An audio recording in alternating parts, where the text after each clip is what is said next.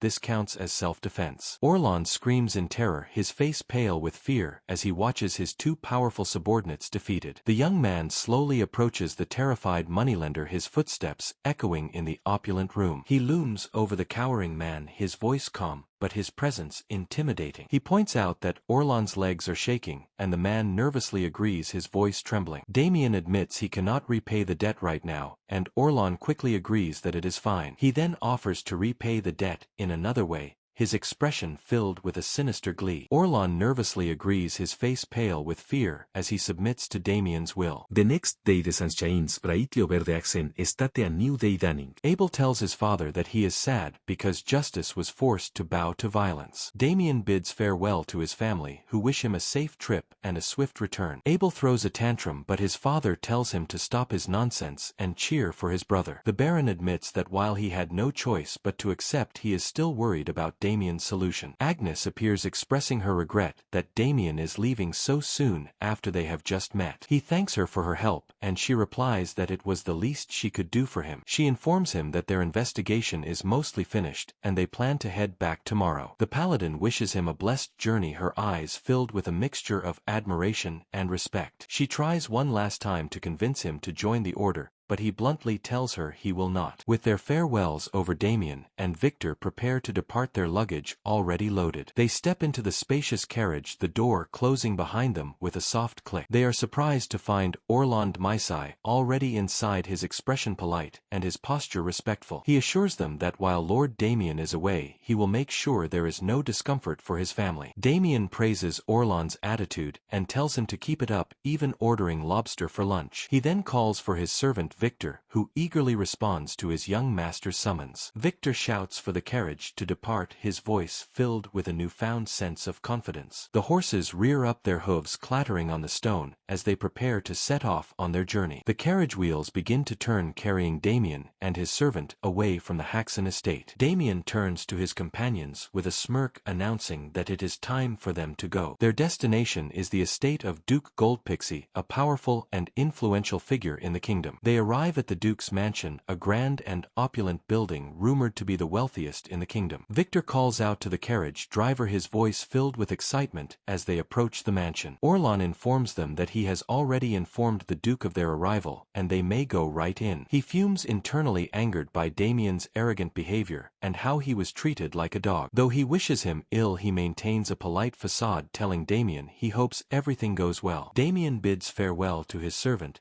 his expression confident, as he prepares to meet the Duke. He enters the Duke's opulent office, his presence announced to the powerful noble within. The Duke of the Apple Kingdom, Adam Goldpixie, looks up surprised to see the brat from the Haxon family. Damien thanks the Duke for recognizing him, a polite smile on his face as he assesses the situation. He asks why the Duke was looking for him, his tone casual, but his eyes sharp and observant. He explains that he borrowed money from the dukedom's loan company, and the repayment date is approaching. He admits he does not have the money, and would like to repay the debt in another way. He boldly declares that he will defeat the Lionbloom family, and offer the Duke their victory. The Duke and his guard knight are stunned into silence by his audacious proposal. The knights present in the room are equally surprised, their expressions filled with disbelief. The guard knight Gall Heinrich deduces that Damien must have come here after hearing the recent rumors. Damien knows that everyone in the Apple Kingdom has heard the news of the recent discovery. A large gold mine was found on the border between the Lion Bloom Marquisate and the Gold Pixie Dukedom. The two rival families are preparing for a duel between their knights to determine ownership of the mine, and Damien, thanks to his past life, already knows the outcome of this fateful duel. He recalls the bloody battle, the clash of swords, and the bodies of fallen knights on the field. He remembers standing victorious over his defeated opponents, his black sword held high in triumph. The duel ends in Lionbloom's overwhelming victory, and they expand their power by claiming the gold mine. In contrast, the Gold Pixie family began to lose their influence as a result of the duel's outcome. Damien realizes that if he helps the Duke win, he can pay off his debt and keep the Lionblooms in check. This single move would solve two of his biggest problems in one fell swoop, a perfect plan. The Duke asks if the rumors about him taking down the Lionbloom's second son and a major organization are true. Damien smirks, admitting that the rumors are not entirely false, intriguing the powerful Duke. The Duke finds this very interesting, as he has been having a hard time finding a knight for the upcoming duel. Damien confidently declares himself the perfect candidate, the only low-class knight who can face the Lionbloom heir. The Duke asks if he can truly defeat Michael Lionbloom, the once-in-a-generation genius. Damien confirms he can, stating that while Michael is impressive, he definitely will not lose. One of the Duke's knights objects, warning him not to believe everything this man says, as rumors can be exaggerated. The middle-class knight Ernst Horwitz adds that Lady Chelsea will surely return with a suitable candidate. He reminds the Duke that the Grand Duchess Chelsea left a month ago to find a knight to face Michael. They are confident she will return soon with an exceptional knight, as she has always succeeded in her tasks. Ernst's arguments are valid, and the Duke seems to agree with his assessment of the situation. He glares at Damien, annoyed that this stranger is spoiling the moment with his bold claims. The Duke asks Damien what he should do now that his retainers have voiced their opinions. Damien realizes the Duke is testing him and decides he will have to show his strength through his actions. He boldly tells the Duke's knights that they are all making a huge mistake, much to their surprise. He declares that if the Duke wants to win, he must make him the representative for the duel. He offers to block the knight's strike to prove his worth, a confident smirk on his face. The knight is enraged by his audacity, but Damien knows this is the perfect chance to show his true strength. Ernst asks the Duke for permission to teach this arrogant brat a lesson for his insolence. The Duke finds the situation very interesting, and with a grin grants the knight his permission. The two of them face off in the grand hall, preparing to duel before the Duke and his retainers. Victor watches in a panic, wondering how his master ended up in this situation instead of persuading the Duke. He frets that his young master is in grave danger, seeing the fiery aura surrounding the powerful knight. Damien tells Sir Horwitz to begin, his voice calm and his stance relaxed but ready. The knight tells him to kneel and beg for forgiveness, but Damien just yawns, saying he is sleepy. Enraged by his disrespect, the knight declares that the young man is just begging to be killed. He channels a powerful blue aura into his spear, preparing to unleash a devastating attack. Damien tells the knight to use whatever he likes, as he only agreed to block one strike. He momentarily worries that he may have gone too far with his provocation of the powerful knight. With a furious roar, Ernst unleashes a powerful thrust, vowing to pierce his opponent's smug face. Damien acknowledges the knight's skill, but knows that blocking the attack will not be too hard. He raises his sword, a blue aura swirling around it, as he prepares to meet the oncoming spear. His blade connects with the knight's spear, and a powerful shockwave erupts from the impact. The two warriors are locked in a struggle of strength, their auras clashing with intense force. The ground beneath them cracks and shatters under the immense pressure of their combined power. The knight grins triumphantly, calling Damien a fool for falling for his feint. A shadowy tendril shoots out from the spear, piercing Damien's chest with a sickening squelch. The Duke and Victor watch in horror, screaming out as they see the young master impaled. The black tendril continues to pierce through his chest,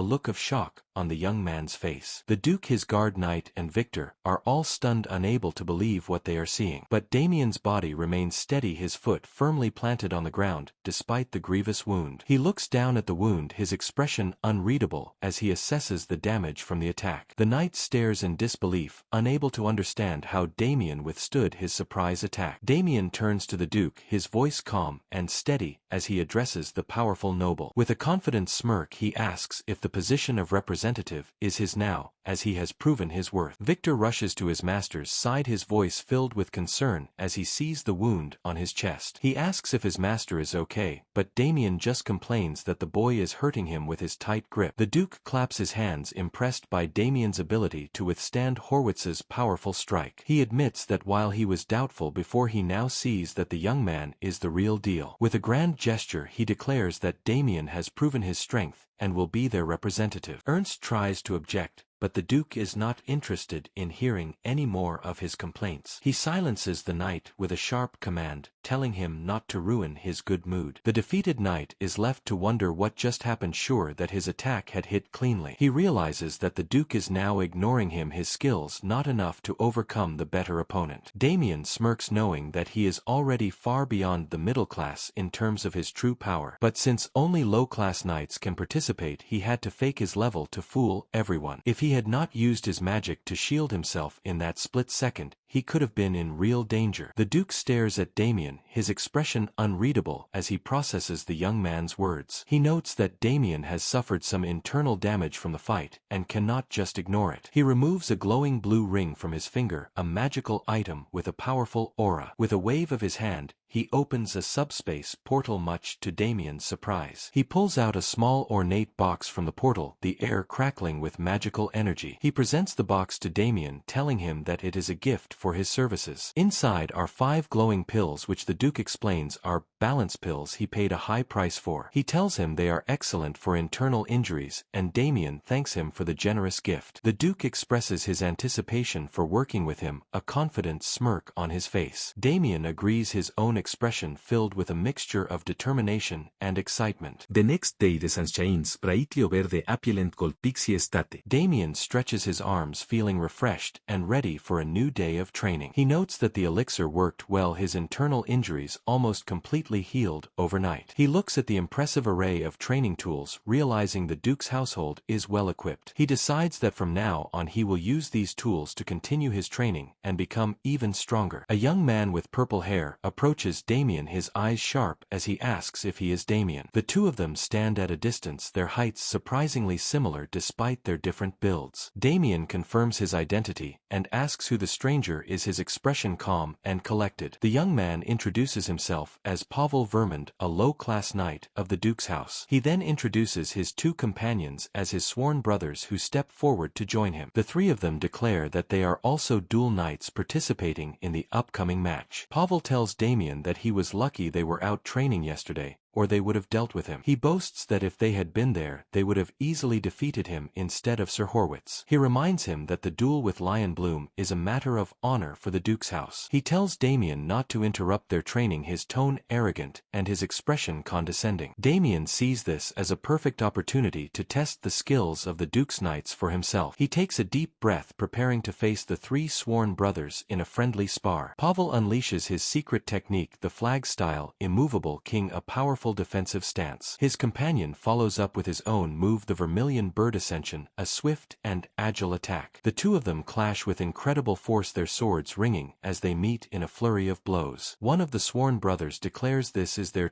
duel, vowing to win this time. The 2 of them are locked in a fierce struggle, their wooden swords straining against each other. Pavel's eyes narrow with determination, a bead of sweat rolling down his face as he focuses. With a sudden burst of energy, he overpowers his opponent, sending him stumbling backward. His sworn brother looks on in surprise, his eyes wide as he sees Pavel's unexpected move. With a powerful strike, Pavel brings his wooden sword down on his opponent's head. The man is amazed by his brother's skill, admitting that he saw through his attack and blocked it with his forehead. With a grin, Pavel accepts his opponent's praise, a look of triumph on his bruised and battered face. His companion bows, saying he has learned something again today. Pavel acknowledges his improvement. The 3rd sworn brother steps forward, eager to spar with his victorious brother next. He tells them that with only a month left until the duel they will achieve good results if they keep training. With their spirits high, the three sworn brothers raise their swords, their voices united in a single cry. They shout their motto, "One for all,"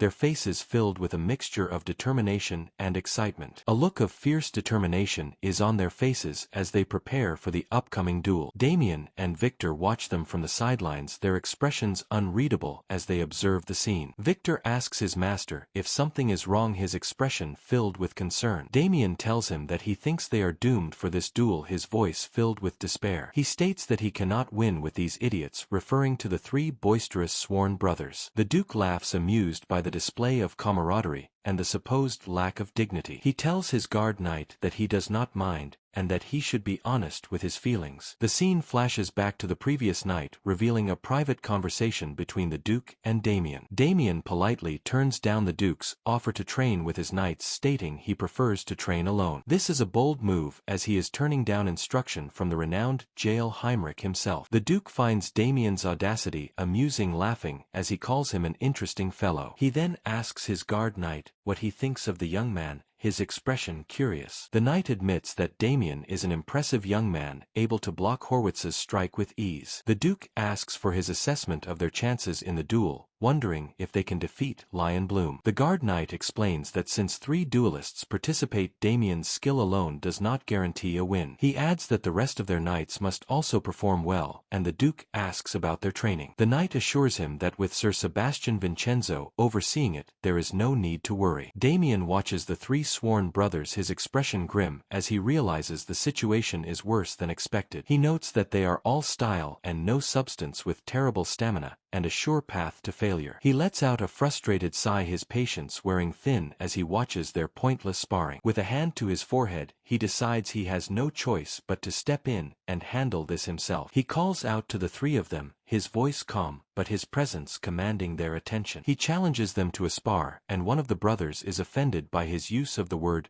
punks. Pavel smirks, impressed by Damien's guts to challenge them after seeing their skills. He accepts the challenge, but Damien clarifies that he wants to fight all 3 of them at once. He beckons them forward, his expression confident as he stands ready to take them all on. The 3 sworn brothers are stunned into silence by his audacious challenge, their expressions a mix of shock and anger. They are enraged by his cocky attitude, calling him a bastard for his blatant disrespect. With a collective shout, they accept his challenge, declaring they know it is against chivalry. They lunge at him, their fists flying as they aim to teach this arrogant brat a lesson. Damien stands his ground, his expression calm and his eyes focused as he prepares to counter their attack. Suddenly he senses a strange presence, his eyes widening as he realizes something is wrong. Pavel lies on the ground, his body limp and his expression blank as he stares up at the ceiling. He slowly sits up, his head spinning as he tries to process what just happened to him and his brothers. His 2 sworn brothers are lying unconscious on the floor beside him, their bodies still and silent. A voice asks if he is awake now, and Pavel turns to see Damien standing over him. Damien calls him pathetic, and Victor rushes to his side, asking why he caused another scene. He explains that he was just giving the Duke's knights a lesson, much to Pavel's confusion. The scene flashes back to 5 minutes earlier, showing the 3 sworn brothers lunging at Damien. Damien effortlessly dodges their attacks, his movements fluid and his expression calm. He strikes one of the brothers with a powerful elbow, sending him stumbling backward. With a swift chop he takes down another one, his hand moving with blinding speed. He then unleashes a flurry of punches, his eyes glowing as he takes on all 3 of them at once. The 3 sworn brothers are sent flying, their bodies crashing to the ground as they are defeated. Pavel's eyes widen with a mixture of anger and disbelief as he witnesses his brother's defeat. Damien lands a powerful punch to his gut, knocking the wind out of him and sending him to his knees. He looks down at the defeated knight, his expression cold as he delivers the final blow. He delivers a powerful kick, sending Pavel crashing to the ground with a sickening thud. Pavel wonders if he blacked out, realizing that Damien actually overpowered all 3 of them. He stares at the young man, calling him a monster for defeating them without breaking a sweat. Damien calls out to the 3 of them, and they immediately kneel before him, their expressions fearful. He asks who has been training them, and Pavel nervously replies that it is Sir Sebastian Vincenzo. He tells them that someone of that level trained them to be this pathetic and that they should quit. He orders them to spar with him every day after their training with Sir Vincenzo. Pavel worries that if their trainer finds out he might take it the wrong way, but Damien reassures him. He states that no matter how much he hits them, there will not be a single mark left on their bodies. The three sworn brothers are amazed, realizing that they do not have a single scratch on them. Damien explains that he learned how to beat people up in a very specific way back in the day. He recalls a man who traveled the continent making a living by reforming criminals. This man, known as the character corrector,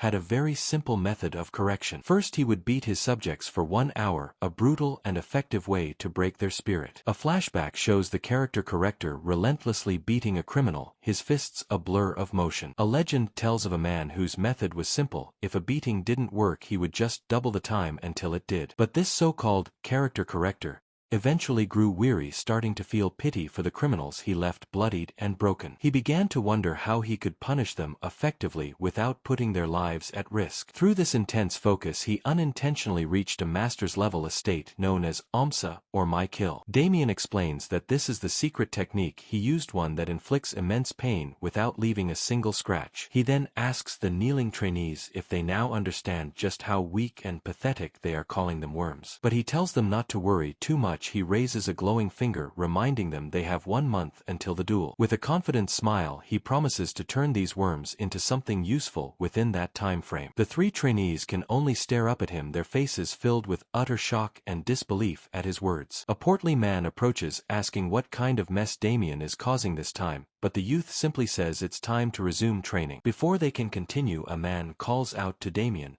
who turns to see the Duke's attendant running towards him. The attendant quickly informs him that the Duke is looking for him. When Damien asks what it is about, the man hesitates. Elsewhere, the Duke sits with a subtle knowing smile on his face. An announcement rings out as a woman strikes a confident pose. Grand Duchess Chelsea has returned to the estate. The Grand Duchess greets her father, the Duke, telling him it has been a while since they last saw each other. Grand Duchess Chelsea Goldpixie announces her return, kneeling before her father with a knight beside her. From across the room, the Duke watches his daughter, who kneels in the center of the grand chamber. A man with a ponytail thinks to himself that Lady Chelsea has returned safely. The Duke notes that it has been exactly 1 month, and asks if she has brought the knight for the duel. With a confident smirk, Chelsea confirms she has, glancing back at the imposing masked warrior behind her. As the Duke watches from his desk, the large knight rises to his feet, his presence filling the room. The warrior introduces himself loudly as Guillaume Blackwing, also known as the Wild Beast. The two other knights in the room murmur his name in surprise, recognizing the famed Free Knight. One recalls the story of how Guillaume fought in Eclanant, single-handedly wiping out nearly all the low-class knights. The Duke listens with interest, remarking that there is said to be no match for Guillaume among the low class. He tells the knight that he has heard much about him. The Duke adds that Guillaume's title Wild Beast comes from his ferocity on the battlefield. The warrior confirms his reputation has spread. Chelsea proudly informs her father that Sir Guillaume has pledged loyalty to her and will fight in the duel. She presents her champion, confident he is more than enough to face Michael Lion Bloom. The other knights agree, saying that while Michael is still developing, the famed Sir Guillaume is already a complete warrior. The Duke responds that while this news is good, it is also a bit of a headache for him. Chelsea turns back, confused by his words, as her father says he has not introduced their representative yet. He begins to announce the person who has been chosen to represent their house in the upcoming duel. Just then Damien appears in the doorway, as the Duke introduces him as Sir Damien Haxon. Upon hearing the name, Chelsea's eyes narrow with visible shock and anger. She confronts her father, reminding him that she specifically asked him to wait, but he replies that he never agreed. With a wicked smile, the Duchess suggests they can just change the representative now to her chosen knight. Her father closes his eyes thoughtfully, simply stating that is something he will have to consider. She shouts that the decision is obvious, since she has never even heard of Damien, who realizes she must be the Duke's daughter. The young man watches her impassively, thinking it is natural for her to treat him like a mere background extra. She argues it is only logical to choose Sir Guillaume over a nobody like him, while the warrior smirks confidently. Damien's gaze hardens as he looks at Guillaume,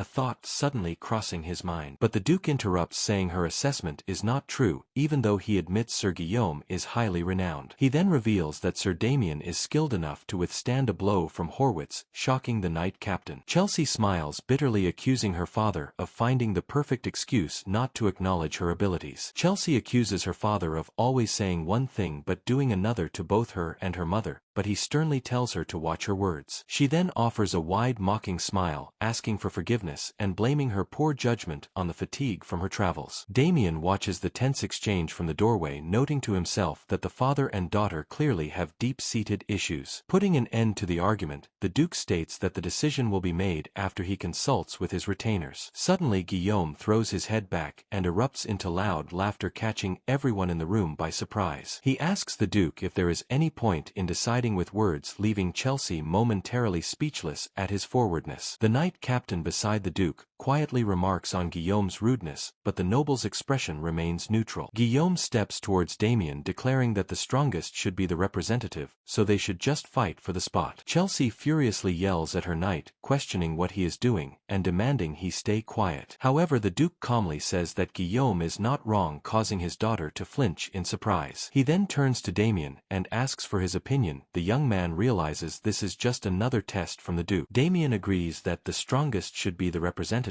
but he thinks there might be a way to settle it without an actual fight. He looks at Guillaume, who extends a hand as if challenging him directly. The young man adds that there is also something he would like to confirm for himself. He looks up at the large warrior and proposes they settle the matter right there and then with a simple contest of strength. The large warrior's eyes widen in disbelief at the young man's audacious proposal. Guillaume laughs, grasping Damien's hand and warning him not to complain if his arm gets ripped off. Damien smirks, retorting that he will be nice and just pull the knight's shoulder out of its socket instead. The wild beast's smile twists into a vicious grin as he mutters a curse, accepting the challenge. A red aura flares around his eyes as he pours all his strength into his grip, intending to crush the youth's hand. He focuses his power, his gaze burning with a red light as he prepares to overpower his opponent. But in a stunning move, Damien uses the knight's own momentum, effortlessly lifting the much larger man off the ground. With a powerful slam, he throws the armored warrior over his shoulder and onto the polished floor. The Duke and his two retainers can only stare at the scene, their faces frozen in complete shock. Chelsea looks on in utter disbelief, unable to comprehend how her champion was so easily defeated. The white-haired knight captain breaks the silence, his voice filled with awe as he calls the display remarkable. He thinks back on the exchange, noting that Guillaume clearly went for Damien's hand first with full force. However, instead of being overpowered, Damien skillfully turned that immense power back against him. The captain realizes the youth used his opponent's own strength to effortlessly fling him aside. Damien stands calmly as the old knight concludes that his physical ability and his technique are both superb. The white-haired knight captain glares, his eyes narrowing with controlled fury as he watches the scene unfold. From the floor, Guillaume stares up at Damien, his voice trembling with rage at being so easily humiliated. Damien smirks, admitting the warrior was tougher than he thought because he genuinely intended to dislocate his shoulder. Fueled by pure rage, the defeated knight grabs his weapons from his back, vowing to twist the youth to death. A dark purple aura surrounds Guillaume as he leaps to his feet, brandishing his twin battle axes. Chelsea shouts his name in alarm, shocked by her champion's sudden and reckless outburst of violence. The enraged knight roars that he will shred Damien with pain, his eyes glowing with a menacing purple light. He continues to channel his power into his axes, preparing a furious strike born from his wounded pride. Screaming that he will split the youth's skull open, he brings his weapons down in a devastating arc. But just as the axes are about to connect, a powerful green aura flares, stopping his attack mid-swing. The warrior's face contorts with shock and disbelief as an immense pressure completely freezes his body. The knight captain now stands between the two, having instantly moved to intercept the attack as he yells at Guillaume to stop. His body emits a powerful green aura as he scolds the knight for daring to swing his weapon so carelessly. The captain's immense pressure pins the warrior in place as he asks if he has a death wish for acting so rashly. Damien observes calmly, impressed by the captain's power, and noting that he is truly a high-class knight. The knight captain says he will overlook this transgression once out of respect for Lady Chelsea's dignity, though she looks away in anger. But he firmly warns the disgraced warrior that he will not be given a second chance for such disrespect. Guillaume remains on his knees, panting heavily, completely subdued by the captain's overwhelming aura. The Duke, who has been watching the entire spectacle from his desk, finally decides to intervene. He stands up and calmly remarks that there seems to have been a bit of a commotion. Looking at the parties involved, he declares that based on what he saw, it is best for Sir Damien to remain the representative. However, the other knight with the ponytail, Ernst, loudly protests that the match was not fair. He claims Sir Guillaume had not recovered from his travels, which gave Damien a clear advantage. The youth seems exasperated by the excuse. Ernst continues his argument, stating that since Guillaume uses weapons, his true skill cannot be judged barehanded. Chelsea quickly backs him up, saying that skill should be judged in a proper duel, not a childish scuffle. The Duke sighs, telling his daughter to stop being so unreasonable about the situation. But the Duchess only shouts her father's title back at him, her voice filled with defiance. The Duke slams his hands on his desk, yelling at her to stop showing off her own incompetence. His sharp rebuke silences his daughter instantly, her eyes widening in complete shock. Finally defeated, Chelsea turns away, quietly admitting that she has overstepped her bounds. The knight, Ernst, can only grit his teeth in frustration after his protests are dismissed by the Duke. Just as the matter seems settled, Damien raises his hand to address the Duke and everyone present. He politely asks if he may say something, and the Duke calmly grants him permission to speak his mind. The young man then brings up Lady Chelsea's proposal for a proper duel to decide the representative. He declares that he will accept her challenge, a decision that leaves the Duchess completely speechless. Even the Duke looks on with a neutral but slightly intrigued expression at this unexpected turn of events. Later, his companion chastises him for accepting the duel, but Damien says he has his reasons and tells him to stop nagging. They arrive at a building with a sign of 2 crossed hammers hanging outside.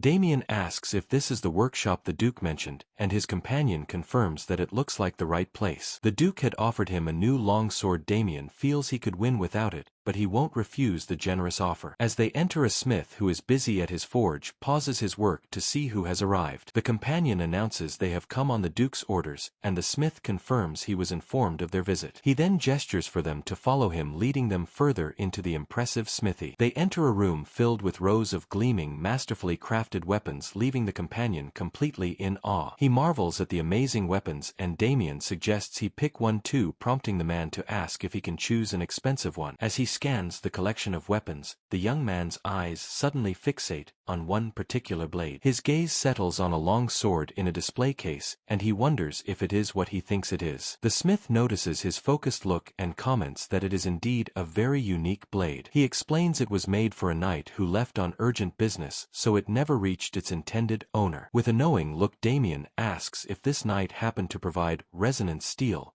for its creation. The smith is stunned, asking how he knew the blade's shape recalls a weapon used by the legendary sword maestro. Damien picks up the sword and says he will take it, causing the smith to question his choice. The young man knows that unlike typical metals that amplify mana, resonant steel is different. It possesses the rare trait of repelling mana and generating waves. He then asks if the sword has a name. The smith thinks for a moment, recalling what the knight who commissioned the blade had intended to call it. He reveals that its intended name was the Thousand-League Sword, or Kian Rijum. Just as the name is revealed, the door to the workshop suddenly creaks open. Damien calmly sheathes his new sword, turning his attention toward the entrance. A woman enters, asking if Sir Damien has found a weapon to his liking. A maid with large glasses, flanked by 2 guards, offers a polite curtsy, saying it is a pleasure to meet him. The maid introduces herself as Rebecca, a servant of Lady Chelsea, with a sly smile on her face. She informs Damien that her lady wishes to speak with him, but he replies that he has nothing to discuss with the Duchess. Rebecca insists, suggesting he should hear her out because her mistress holds more cards than he might expect. The youth considers her words, realizing she is trying to persuade him, and decides to play along to confirm something. He finally agrees to the meeting, telling the maid to lead the way, as his companion watches from the background. Rebecca guides him to a beautiful restaurant nestled among lush greenery, explaining that it is run by her lady. She adds that the establishment is exclusive, accepting only nobles and operating on a reservation-only basis. To show the importance of their meeting, Rebecca reveals that Lady Chelsea has cleared the entire place just for him. The maid comes to a stop just before the entrance of the lavish restaurant. She then gestures towards the door, informing him that the Duchess is waiting for him inside. Damien peeks through the doorway, wondering what kind of offer Chelsea Goldpixie intends to make. As soon as he steps over the threshold, a strange and potent scent immediately catches his attention. Inside, a glass of red wine is being poured, as a woman's voice calmly notes that he is a little late. He sees the Duchess sitting alone at a large table, inviting him to take a seat in the empty, ornate room. With a cunning look, Chelsea raises her glass, addressing him directly as Sir Damien Haxon. After taking a seat, Damien immediately asks the Duchess why she has called him there. She suggests they talk after the meal is served. The young man says nothing, his expression remaining neutral as he waits for her to continue. He crosses his arms, saying he does not want to waste time, and tells her to get straight to the point. The Duchess agrees to his request, raising her glass as she states that she only has one thing to ask of him. With a serious expression, she directly requests that he step down as the representative for the duel. He asks if she does not trust her knight, but she scoffs, saying he is no match for Guillaume with his axe. She explains that she wants her champion to save his strength for the more important duel against the Marquis house. Damien concedes that her reasoning makes some sense, as it would be troublesome if Guillaume got hurt in a meaningless fight. But he then asks what benefit he would gain from accepting her request. She promises him whatever he wants in return. With a condescending smirk, she assumes he desires what any countryside noble would want, like money or fame. The youth listens to her arrogant judgment, his expression hardening slightly at her words. He points out that her father is in a better position to offer those things, but she tells him to think ahead. Leaning forward slyly, she asks if it is not better to be on the good side of the future duke. Her intense gaze and confident smile reveal her ambition to one day lead the family herself. Convinced he understands, she tells him to go and inform her father that he is stepping down. A strange purple aura swirls around the Duchess as she confidently tells him to inform her father he is stepping down. The young man lowers his head, his face shrouded in shadow, as he silently considers her forceful demand. But then he looks up with a smirk, calmly rejecting her offer with a simple, direct,